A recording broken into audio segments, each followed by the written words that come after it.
ऐसे वक्त में पाकिस्तान ने एक अहम किरदार अदा करने का फैसला किया। पाकिस्तान हमेशा अमन का पैगाम देता है, अब वक्त है कुछ करने का।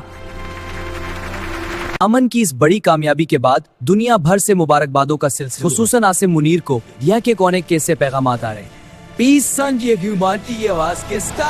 पाकिस्तान ने दोनों मुमालिक से बातचीत शुरू की। जंग से कुछ नहीं मिलता, बातचीत से सब कुछ हल हो सकता है। क्या वाकई अमन आ सकता है या ये जंग कभी खत्म नहीं होगी? ब्रेकिंग न्यूज, एक बड़ी पेशरफ सामने आ गई है। पाकिस्तान की मुसलसल कोशिशें, अमन जीत गया। अगर एक छोटा सा बच्चा अमन का ख्वाब देख सकता है तो क्या हम सब मिलकर उसे हकीकत नहीं बना सकते?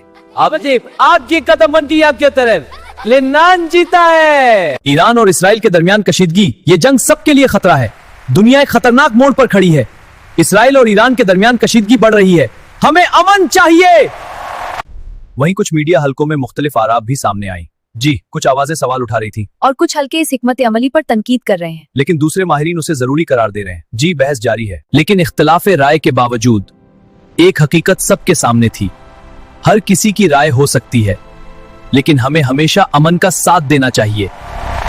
पाकिस्तान की इस कामयाबी पर हमसाया और दोस्त मुमालिक में खुशी की लहर दौड़ गई। हर तरफ एक ही पैगाम सुनाई देने लगा, अमन सबकी जीत है।